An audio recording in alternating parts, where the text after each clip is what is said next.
There is a reason Warren Buffett still lives in the house he bought in 1958 for $31,500. There is a reason Mark Zuckerberg drove a Honda Fit when Facebook was valued at billions. Drive through any wealthy neighborhood in America. I mean actual wealth, not debt disguised as success. And you'll notice something strange. Sitting in the driveways of $3 million homes are 10-year-old Toyotas. Meanwhile, the guy in the $320,000 starter home, 3 miles away, is making payments on an $87,000 Mercedes. Research tracking actual millionaires, people with liquid net worth over $2 million, found that 81% drive cars they purchased, not leased, and only 23% drive current year models. In the next 11 minutes, I am breaking down the 3 psychological mechanisms that separate millionaire car buying behavior from the middle-class trap, including the single decision that compounds to over $500,000 in wealth differential. In 1996, 2 researchers, Thomas Stanley and William Danko, did something no one had done before. They spent 20 years tracking the actual daily behaviors of 11,000 millionaires across America. Not celebrities, not athletes, boring millionaires.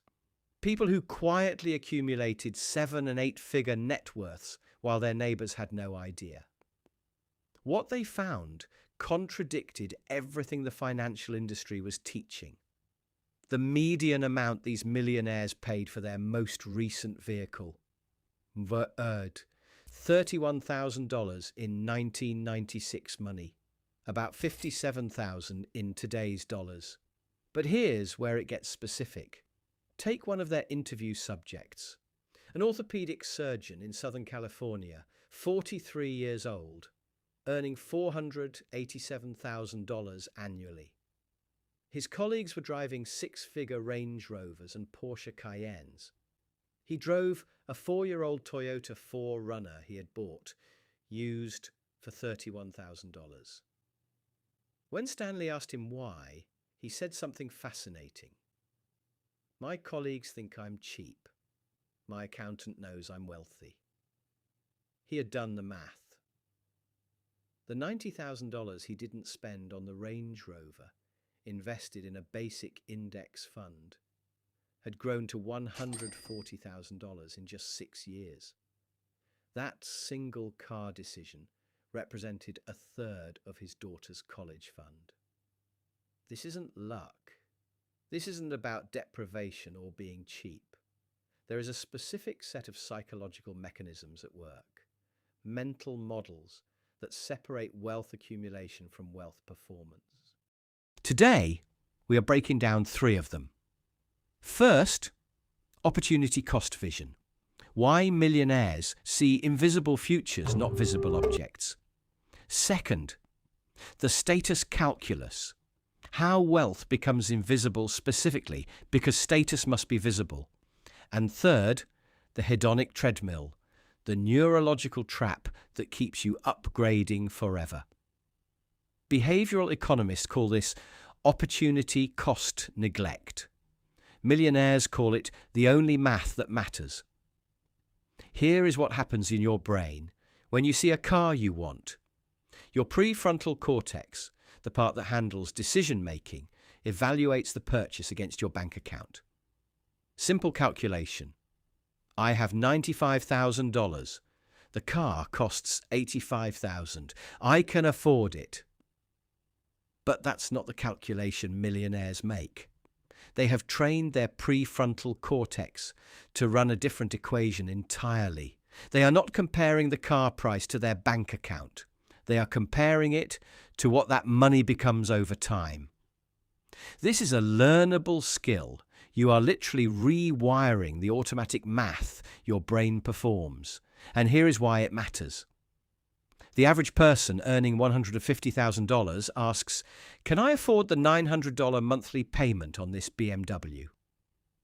The millionaire earning the exact same salary asks, What does this $900 do to my net worth in 20 years? Run that math. $900 monthly, invested at an 8% annual return, the historical average of the S&P 500 for 20 years. That equals $530,278. That BMW didn't cost you $85,000. It cost you $500,000 in future wealth. The opportunity cost is 6 times the sticker price. Walk into any luxury car dealership in Orange County, California, one of the wealthiest regions in America. Count how many buyers are writing checks for vehicles over $75,000. Now, drive 3 miles to the Toyota dealership in the same wealthy neighborhood. You'll see the same demographic, same age, same profession, same income bracket, buying 5-year-old Camrys and certified pre-owned Highlanders. The difference isn't what they can afford, it's what equation their brain is running automatically. One group is asking, can I afford the payment? The other is asking, what am I not building by spending this?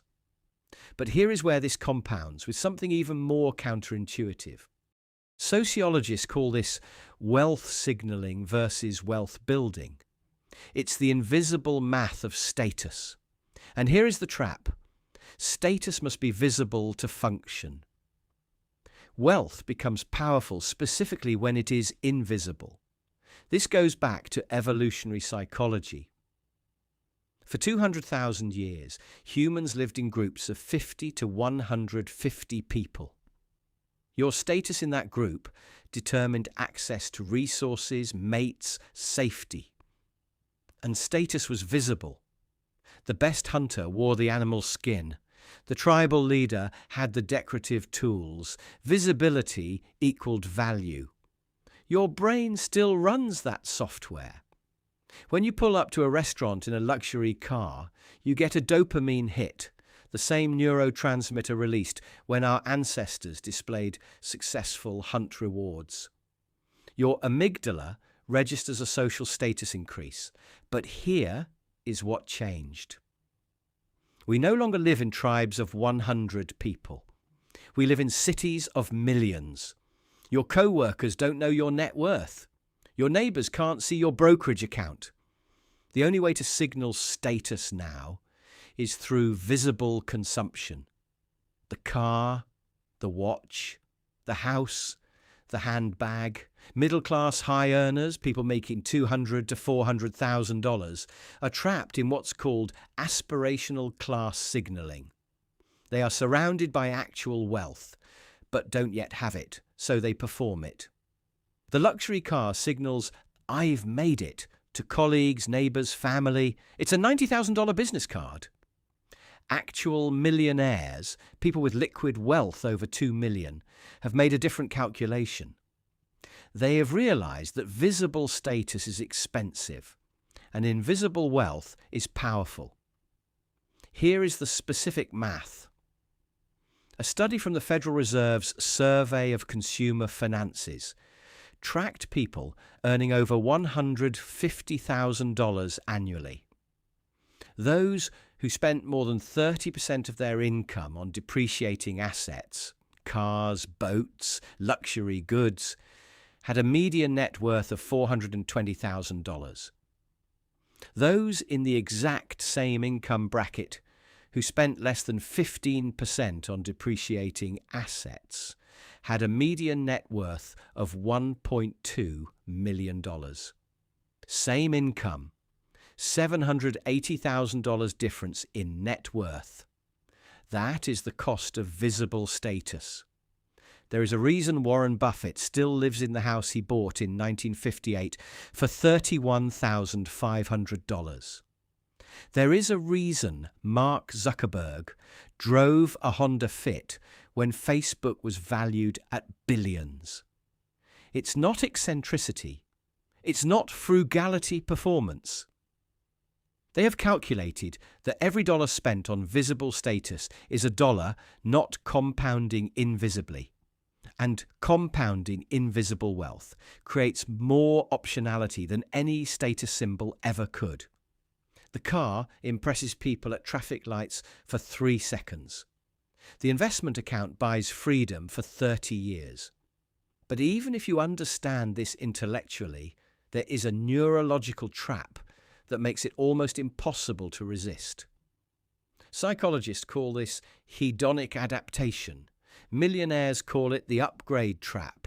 And it is the reason why upgrading your car will never create lasting satisfaction, no matter how much you spend. In 1978, researchers at Northwestern University did a now famous study. They tracked lottery winners, people who had won millions of dollars, and measured their happiness levels over 18 months. The finding: within 18 months, lottery winners returned to their baseline happiness level, the same level they were at before winning. Millions of dollars, zero sustained happiness increase. Here is the neurological mechanism. Every significant positive experience triggers dopamine release. Buying a new car absolutely gives you a dopamine hit, but your brain builds tolerance. It's the same mechanism as drug addiction. The first hit is incredible. Then your brain resets its baseline. Now you need a bigger hit to feel the same level of satisfaction. Here is what this looks like in practice. You buy a $50,000 car. For 2 weeks, you get that dopamine rush every time you walk up to it. Then your brain adapts. The car becomes normal. It is now your baseline. 6 months later, you are at a stoplight and a $75,000 model pulls up next to you. Your brain immediately registers, "That's better than mine." Comparison activated. Dopamine drops below baseline. You actually feel worse than if you had never bought the $50,000 car. The only way to get back to baseline: upgrade so you do. And the cycle repeats. The millionaire approach: they recognize the treadmill, so they step off entirely. They buy a reliable vehicle in the $28,000 to $45,000 range, usually used 3 to 5 years old. They drive it for 10 to 15 years. They make a one-time decision, so they never have to make it again. Decision fatigue eliminated. Upgrade temptation eliminated. And here is the compound effect most people miss. The average American replaces their car every 6 years.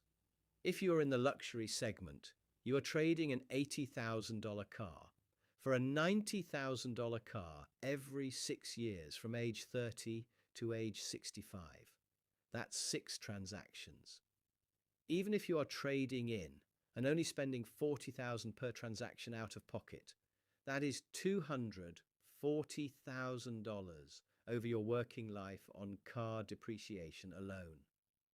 The millionaire buys a $35,000 car, drives it 12 years, and does this 3 times over the same period. Total out of pocket, $105,000. That is a $135,000 difference. But wait, that $135,000 invested at 8% over those 35 years becomes $612,000. One decision to step off the hedonic treadmill is worth over $500,000 in retirement wealth. These aren't 3 separate tips. They are one psychological operating system. And here is the implementation hierarchy. If you are just starting, focus on the opportunity cost calculation first. Every time you're about to buy something over $1,000, run the 20-year compound growth calculation. What does this money become if I don't spend it? Make that automatic. Make it reflexive. Then layer in the status awareness. Start noticing when you're buying visibility versus utility. Once those two are in place, you have stepped off the treadmill entirely. In next week's video, I am breaking down the second-order effects of wealth invisibility, specifically how millionaires use strategic obscurity to avoid the three biggest wealth drains that wipe out high earners: lifestyle creep, social obligation spending, and family resource extraction.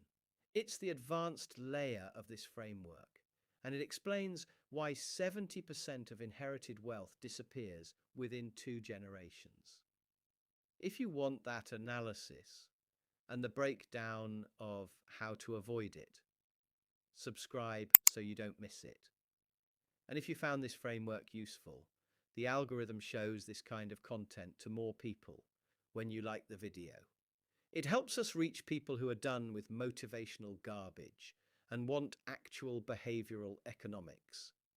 This is behavioral wealth psychology, not motivation, not tips, just the ruthless analysis of how millionaires actually think.